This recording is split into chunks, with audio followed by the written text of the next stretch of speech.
सो रेवंत रेड्डी बहुत सारे करप्शन कर रहे हैं आपका हिसाब से देखा तो। वहां पर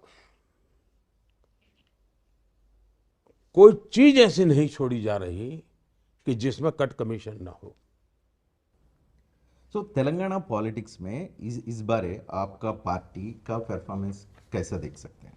पहली बात है, लोकसभा के चुनाव में पूरे देश में जो देख रहा हूं मैं, इसको राज्यों की राजनीति से काफी ऊपर उठ चुका है। ये लोकसभा का चुनाव राज्यों की राजनीति से काफी ऊपर उठ चुका है, और ये मैं इसको अच्छी निशानी मानता हूं।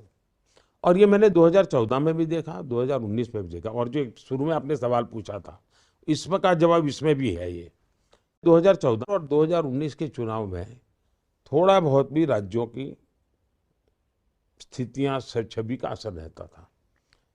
19 में तो काफी कम हो गया था। 24 में तो मैं देख रहा हूं कि देश का जनमन, देश के लिए चुनाव, देश के भविष्य के लिए चुनाव, लोकसभा के लिए चुनाव, प्रधानमंत्री कौन बने इसके लिए चुनाव, इस पर केंद्रित है।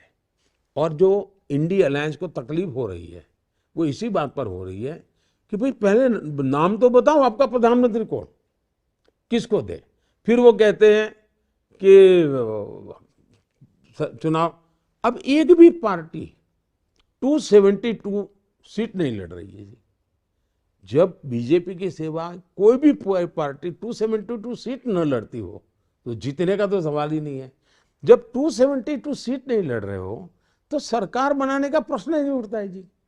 कम से कम 250 सीटों से ज्यादा लड़ने की नौबत ही नहीं बची इनकी, ये हाल हो गया। 400 सीट लेकर के बैठे हुए किसी जमाने में आज 272 सीट नहीं लड़ा पा रहे हैं। और इसलिए फॉर्मूला ला रहे हैं कि 1 ईयर 1 पीएम।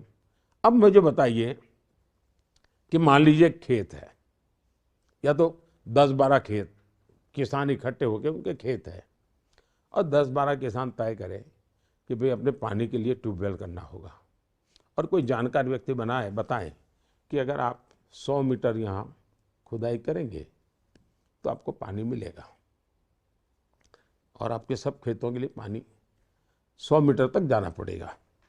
अब ये बुद्धिमान ये सोचे कि भाई 100 मीटर जाना है तो मेरे खेत में 10 मीटर करो, दूसरा कहेगा मेरे खेत में 10 मीटर करो, तीसरा कहेगा मेरे देश के।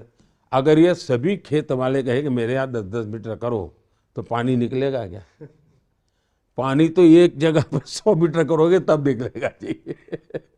अब ये एक एक साल के लिए प्रधानमंत्री बनाने जाएंगे जी, देश का भला नहीं हो सकता है जी।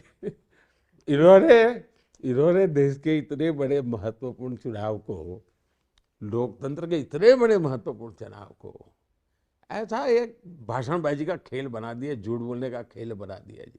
They are non serious. वो सत्ता के लिए सीरियस है, देश के लिए सीरियस नहीं है। हम देश के लिए सीरियस हैं।